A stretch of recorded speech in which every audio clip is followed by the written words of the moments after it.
राम राम.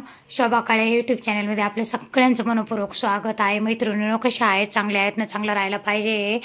चला, आज आपल्याला आपण परवा तेल लावून ठेवलेलं होतं तर डोकं धुवायचं आहे. तर मी फिल्टरच्या पाण्यानं डोकं धुते मैत्रिणींनो. इथं ना बोरचं पाणी आहे ना, त्याच्यामुळं ना पाण्यानं चिकट केस होते आणि चरबट चरबट घोड्याचे केसासारखे केस होते मैत्रिणींनो. पहिल्या नळाच्याच पाण्यानं धुवायचो. वैशू होती तेव्हा, आता वैशू नवऱ्याच्या घरी गेली तेव्हापासून नळाचं पाणी आणणं होत नाही. आणि बाईच्या जातीनं कसं झाडू मारावं, कसा काय करावं, काना कोपरा हे सगळं मैत्रिणींना अंगात असलं पाहिजे. आता बघा, इथं सरा पसारा कूलरवर पडलेला आहे. कारण आमचं कसं दुकानाचं आलं का चिठ्ठ्या पावत्या वगैरे सगळं आणलं का पोरगं त्याच्यावर टाकून देतो. आता हिला मी सांगू लागले, तू झाडू मारते 8 दिवसापासून, तर अजिबात झाडू चांगला मारीत नाही. काना कोपरा सगळं रोजच्या झाडूमध्ये ते केलंच पाहिजे झाडू मारताना. तर ती म्हणते नाही. आता ती कसं मला आई मानते ना, तर मग म्हणते नाही सॉरी म्हणायला लागली. आता इथून पुढं झाडू चांगला मारीन. तर मैत्रिणींनो, जिथं हात फिरून ना तिथं लक्ष्मी राहते. आणि आपण घरात जर साफसुथरं स्वच्छता जर ठेवली ना चांगली, काना कोपरा झाडू मारताना. बघा, आता एक कूलर आता भरपूर दिवस झालं, दोन महिने झाल्यापासून माझा काही घरात हातच लागा ना. पोरीचं लग्न झाल्यापासून उठपळ आता बघताय ना तुम्ही माझी लाईफ कशी आहे. तर मला इतकी तरी विश्रांती आहे का? ते झाडून झुडून सगळं स्वच्छ मी घेतलं. आता फ्रेश झाले, मस्त डोकं धुतलं. आता एक लिंबू 1 गिलास पाणी तुम्हाला सांगितलेलं आहे मी मागच्या व्हिडिओमध्ये. तर रोजचं माझं हे राहतं, 1 लिंबू 1 गिलास पाणी. आता लिंबू पाणी पिऊन झालं. आता आपण माठ भरून ठेवतोय. उन्हाळा असो, पावसाळा असो, हिवाळा असो, मी माठ भरून ठेवते मैत्रिणींनो. आणि माठातलंच पाणी पिते. कारण माठातलं जेवढं पाणी आपण पिऊ ना तेवढं इतकं छान पोट साफ होतं. आणि मी कधी फ्रीजमधलं पाणी पित नाही आणि माझ्या घरात फ्रीज पण नाही, मी फ्रीज पण वापरत नाही मैत्रिणींनो. आता हे माठ झालं आपला भरून. आणि त्याच्यावर वगळं राहतं. माठावर मी वगळं पाणी काढायला ठेवते. कारण कसं आपण गिलासाने पाणी घेतलं का, इकडून तिकडून आलं का, घाल गिलासमध्ये. तर त्याच्यामुळं ना तुमच्याकडे जर माठ असेल तर तुम्ही पण वगराळू ठेवायला सुरुवात करा मैत्रिणींनो. आपलं आरोग्य आपणच जपलं पाहिजे. आपण लवकर बिमार नाही पडलो पाहिजे, ह्याची काळजी आपणच घेतली पाहिजे. घरातल्या बाईनंच घेतली पाहिजे. बाईच्याच हातात राहतं सगळं. बाईच्या हातात सुगरणपणा सगळा पाहिजे. कारण माणसाचं कसं बाहेरचा पाहुणा राहतं माणूस, आपण जसं केलं तसं त्यांना पण सवय लागते मैत्रिणींनो. तर हे सगळं घरातली लक्ष्मी तर बाईची सगळं राहतं कला. आता आपण देवपूजा केली. आज एकादश आहे मैत्रिणींनो. तर आज काही स्वयंपाक करायचा नाही, आपल्याला खिचडी बनवायची आहे. आणि आपल्याला कसं हे तिळाचं तेल आहे मैत्रिणींनो. मी तिळाचं तेल वापरते दिव्यांना. तर तुम्ही पण वापरा. दिव्यांना तिळाचं तेल नसेल वापरीत तर वापरायला सुरुवात करा, चांगलं राहतं. आता इथं आपण आरती करून घेतोय मैत्रिणीने. एका हातात माझ्या मोबाईल आहे आणि एका हातात स्टँड आहे माझ्याकडं अजून आणलेला. आणि आता पूजा आवरती आहे. बाकीचे कामं सगळे फरशी वगैरे पुसून घेतली तिनं. तर आता आरती वगैरे झाली आपली मैत्रिणींनो. अशी देवपूजा झाली. हा भीमसेन कापूर आहे. तर भीमसेन कापूर वापरजा तुम्ही पण. मला पण माहीत नव्हतं पहिलं दुकान टाकायच्या अगोदर. आता दुकानामुळे सगळी माहिती झालेली मैत्रिणींनो. कोणता कापूर कसा चांगला राहतो, कोणता राहतो, कसा राहतो. आता माझे एवढे कामं आवरूच तर तिनं कपडे धुतले. आता वरी जायचे आपल्याला कपडे सुकवायला मैत्रिणींनो. मला इथं खाली जागा नाही वाळू घालायला, तर वरीच जावं लागतं. तर मग ती जाऊ लागली एकटी. तर म्हटलं मी पण येते तुझ्या जोडीला, चल. आणि दीपकने मोबाईल धरला आहे. तो आलेला होता घरी जेवण करायला, पण जेवणच तयार नव्हतं झालेलं मैत्रिणी. असं कामं करीत बसलं का जेवण स्वयंपाक बनायला खूप वेळ होऊन जातं. पहिली घरातली साफसफाई पण बघावं लागते मैत्रिणींनो. आणि कपडे वाळू घालायचे. तर कपडे धुतानीच उलटे कपडे करून धुवायचे मैत्रिणी, पण तिने धुतले नाही. आणि आता उलटा करून वाळू घालते मी मैत्रिणींनो. का बरं? तर कपडे कसं आता उन्हाळा नाही, ठीक आहे, पावसाळा आहे तर त्याच्यामुळं काही वाटत नाही. पण जेव्हा ऊन राहतं ना कडक, आता पांढरे कपडे पडून जाते तर उन्हामुळं. आणि मग आपण बघतो ना, हिरवा कपडा असला तर एक साईडनं हिरवं एक साईडनं पांढरं, तर ते आपण उन्हात कपडे वाळू घातल्यामुळं होते तर मैत्रिणी. आता मी बऱ्याच बायांचे बघते पण ते बिना उलटे करून कपडेच वाळू घालते आता. तर म्हणून मग मी सांगते मैत्रिणींनो, तर आपल्या बाईमध्ये असा सुगरणपणा असला पाहिजे. बघा वरती किती छान दिसतंय मैत्रिणींनो, मस्त. पाचव्या मजल्यावरची बिल्डिंग आहे ना आमची, 5 मजली. आता 5व्या मजली आलेली आहे मी. आता इथे साड्या वाळू घालायचे आहे. वॉशिंग मशीन आहे मैत्रिणींनो, पण मला वॉशिंग मशीनमधले कपडे ना आवडत नाही आहे. हाताने धुतलेले कपडे फरकच पडतो. जेव्हा माहिती नाही राहत ना, अनुभव नाही राहत ना, नुसतं वॉशिंग मशीन घेऊन टाकली तर ती तशाला तशीच पडली आहे. मी काही तिचा एवढा वापर करत नाही मैत्रिणी वॉशिंग मशीनचा. तर चला आता आपण आलो खाली. आता चहा करू. चहा पिलेला नाही आहे तर चहा पिऊ आणि नंतर मग खिचडी करू आपण. आता याच्यामध्ये मिरे टाकून चहा करत राहते मी, तुम्हाला सांगितलेलंच आहे मी मिरे चहा टाकून चहा करते. तर तुम्ही पण मिरे टाकून चहा प्यात जा, खूप चांगला लागतो. तोंड खराब पडत नाही, काही नाही. आणि मला चहा जास्त घट्ट नाही आवडत, असा पातळ पातळ चहा आवडतं, कडक चहा आवडतं मैत्रिणींनो. आता प्रत्येकाची चॉईस वेगळी वेगळी राहते. चला ठीक आहे, काही हरकत नाही. दीपकची तब्येत आज नॉर्मल थोडी बिघडली आहे. त्याला ना सर्दी खोकला झालेला आहे मैत्रिणींनो. तर ते ना झोपला होता, मग त्याला म्हटलं चहा घे. त्याला चहा द्यायला त्या आता खिचडी करून घेऊ आपण. परतून शेंगदाण्याचं कूट काढून घेतलं. तर आज एकादश आहे मैत्रिणींनो, आणि एकादशीचे फायदे काय राहतात, मला पंधरवडे एकादश राहते. मग आज काही स्वयंपाक नाही केला, आम्हाला सगळ्यांना खिचडीच बनवली. मी तर खातच नाही सरासरी साबुदाण्याची खिचडी, पण थोडी नॉर्मल खाते. बगरीची खीर बनवायची होती मला, पण आता टाईमच नाही भेटला ना, म्हणून मग घेतला आता धक्कून मैत्रिणींनो. तर असे कामं करावं लागते. तर घरातलं बघावं लागतं, बाहेरचं बघावं लागतं. मी एवढे कामं हँडल करते तर तुम्हाला काय सांगू. जेवढे बी माझ्या मोरेनगरमधले लोक आहे ना, तेवढे सगळे नवसते मैत्रिणींनो. काळेबाई खरंच तुम्ही, काळेबाई खरंच तुम्ही, काळेबाईच्या नावाने ओळखतात. तर चला झाली आपली आता खिचडी. तर आपल्याला आता इथं देवाला नैवेद्य, मेन म्हणजे आपल्याला देवाला नैवेद्य कसा दाखवायचा बघा, द्यायचा आहे तर ते चला बघू आपण. बघा आता इथं ना सफरचंद वगैरे कापून घेतलं. जे आपण खाऊ ना तेच देवाला द्यायचं, खाऊ घालायचं मैत्रिणींना. आता बघा कसं असं खाऊ घालायचं देवाला. आपण काय करतो, ताट भरतो आणि देवापुढे नेऊन ठेवतो. तर हे असा देवाला नैवेद्य दाखवायचा मैत्रिणींनो. आपण पाणी पण कधी देत पाचतो का पाणी देवाला? नाही. पाणी तिथं ठेवतो का? नाही. तर हे असं देवाला नैवेद्य दाखवायचा, सगळ्या देवांना दाखवायचं, एक साईडला ठेवायचं आणि ते प्रसाद आपण नंतर ग्रहण करायचा, आपण खाऊन घ्यायचा मैत्रिणींनो. बघा झाला आता इथं आपल्या देवाला नैवेद्य दाखवून. आता आपल्याला देवाला पाणी द्यायचं, असं पाणी द्यायचं चमच्याने मैत्रिणींनो. बघू शकता ना. तर ही तुम्ही आवडली आपलं ब्लॉग तर सबस्क्राईब करा, लाईक करा, शेअर करा, कमेंट करा मैत्रिणींनो. खूप बघा तुम्ही आता बघता ना माझ्या मागं कसे कामं राहता, किती करते मी. थोडं चेंज, शांतता आहे का मला, तर बघू शकता तुम्ही. आता इथून पुढं मी सांगणारच आहे तुम्हाला. आता देवाचं तोंड कसं पुसायचं बघा. आता आपण जेवण दिलं देवांना, आपण कसं लहान लेकरांना खाऊ घालतो तसं देवांना पण खाऊ घालायचं आणि पाणी द्यायचं. पाणी पाजलं, सगळं झालं. आता आपण हे प्रसाद आपण खाऊन टाकायचा.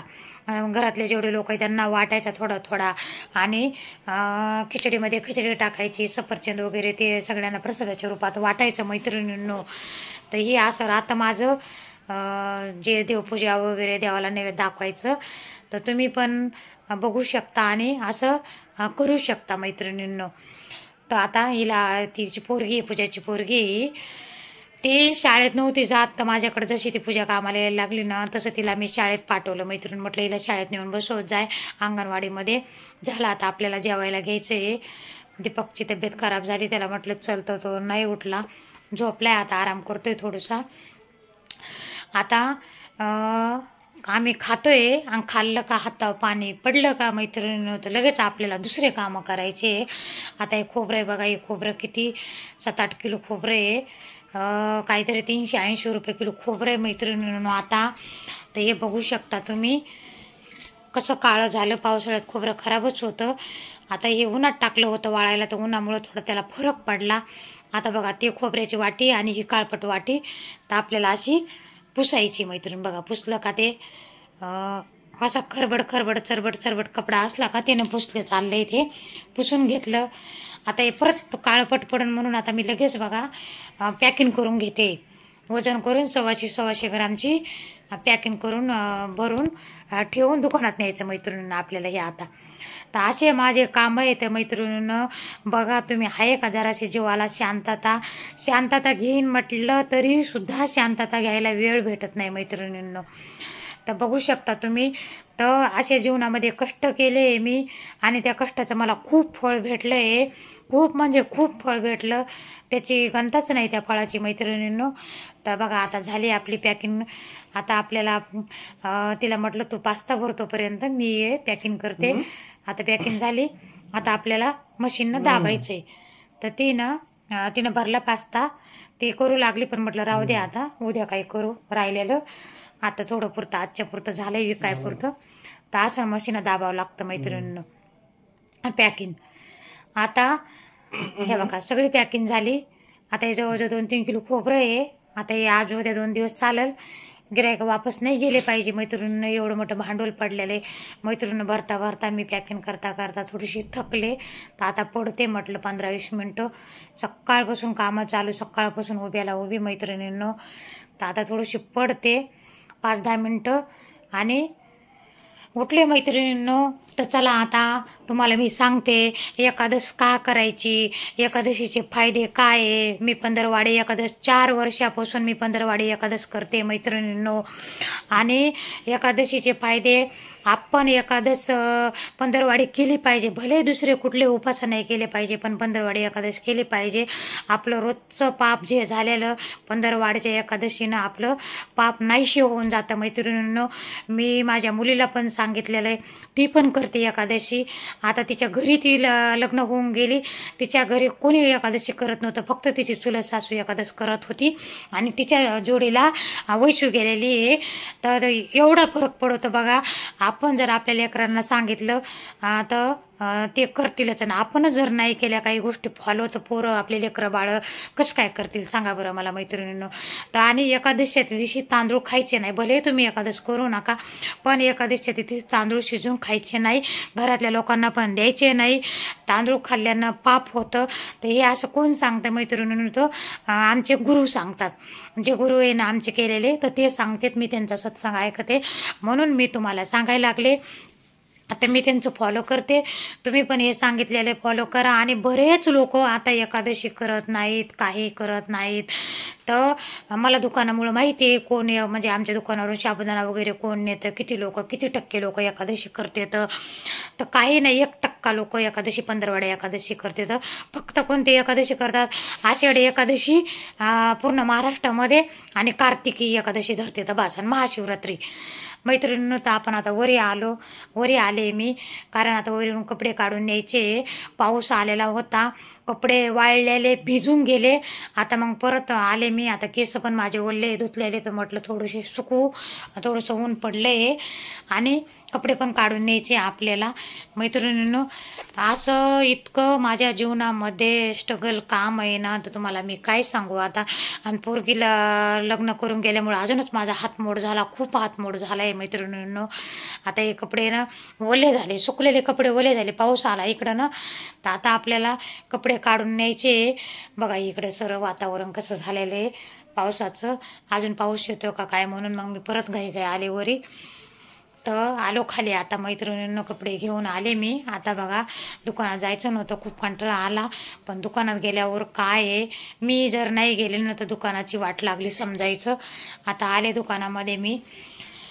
मैत्रिणींनो ही माझी अशी जीवनाची धावपळ आहे, तुम्हाला मी काय सांगू आता. आता इथं हे आमचा बाबा काय म्हणे, मला घे म्हणे व्हिडिओमध्ये दीपकला म्हणे. तर मी म्हटलं काय घ्यायचं, दीपक म्हणे नका तुम्हाला नाही घ्यायचं. तर मग येऊन उभा राहिले ते. तर मैत्रिणींनो बघा किती छान मस्त किती दुकान मी केलेली आहे झिरोतून वरी.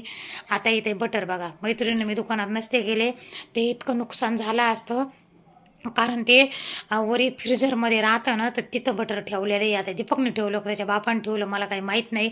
सर्व ओलं झालं आहे मैत्रिणीनं, एवढ्या महागा मोलाचं बटर. आता हे ओलं झालं कोण घेईन बरं, कोणतं गिऱ्हाईक घेईन बरं सांगा बरं तुम्ही. बरं झालं मी लक्ष दिलं, बघितलं आणि ते बटरनं काढून आता कॅरीबॅगमध्ये ठेवलं मैत्रिणीनं. आता ते कॅरीबॅगमध्ये भरून ठेवून खालच्या ताळात ठेवायचं आहे, फ्रीजमध्ये ठेवून दिलं. आता चला आपल्याला घरी निघायचे, उद्या नैवेद्य दाखवायचं आहे आपल्याला. तर गूळ घेतला, आता पनीरची भाजी बनवायची आहे घरी जाऊन. दीपकसाठी त्याला पनीरची भाजी जास्त आवडती. आणि हे पॅकिंग करायला परत पॅकिंग करायची. हे तर हे काय आहे, पॉपकॉर्न. 1-1 किलोचे पॉपकॉर्नचे पाकिटं राहतात मैत्रिणी. तर ह्याची आपल्याला पावशेरची 125 ग्रामची पॅकिंग. आता हे कापूस बघा. आता इथून पुढं गौरी गणपती वगैरे सुरू होतील ना, ते कापूस आणून ठेवलेला आहे. तर आता त्याची पॅकिंग करायची आहे. फ्रेश झाले. आता हातपाय वगैरे तोंड धुतलं मैत्रिणीनं, कपडे चेंज केले आणि परत आपल्याला आता स्वयंपाक करायचा आहे. बघा, आहे का जीवाला दम आहे मैत्रिणींनो. तर कष्ट केले तरच भेटतं आणि कष्ट केले पाहिजे मैत्रिणींनो. कष्टाचं फळ भेटतं. साफसफाई धरून सगळं घर दार सगळं बघायचं, व्यवहार बघायचा, कोणाचं देणं घेणं ते पण मला बघावं लागतं, अकाउंट पण बघावं लागतं, मला ऑर्डर पण द्यावा लागते. आता आपण इथं टमाटर घेतलं मैत्रिणींनो मिक्सरमध्ये काढून. आता ते आपण करतोय पनीरची भाजी. तर अशी पनीरची भाजी सगळ्यांनाच माहिती असेल. आता आपली रेसिपी नाही आहे, तर त्याच्यामुळं फक्त आपल्याला पनीरची भाजी करताना दाखवते मैत्रिणी. मी तुम्हाला मिरची पावडर टाकली. आम्हाला जास्त तिखट लागते, मी पहिले सांगतच होते रेसिपीमध्ये. झाली पनीरची भाजी आपली. पीठ मळून ठेवलं आणि आपल्याला करायची आता शेंगदाण्याची चटणी. त्याला शेंगदाण्याची चटणी आवडते दीपकला ना. तर मग आता इथे मिरच्या लसूण काढून घेतला मिक्सरमध्ये. आता शेंगदाण्याची चटणी करायची आणि लगेच आपल्याला पोळ्या करायच्या. बघा, झाल्या आता आपल्या पोळ्या पण झाल्या. आता इकडं ताटं वाढायचे जेवायला. ते येतेनच आता आलेले नाही अजून. 10 वाजता दुकान बंद होती आपली मैत्रिणींनो. तर आता आपली अशी सकाळपासून सुरुवात तर संध्याकाळपर्यंत झोपेपर्यंत अशी कामं राहते. तर अजून कामं तसेच पडले. तिथं पसारा तसाच पडला आहे. आता उद्या तर काही हात लागणार नाही. उद्या आपल्याला नैवेद्य पाणी करायचं आहे. आता हे दोघं जेवतात. मला मी खायला काही केलेलं नाही आहे. लाडू खाणार आहे. राजगिऱ्याचा लाडू आणला आहे दुकानामधून मैत्रिणींनो. तर राम राम, शुभरात्री.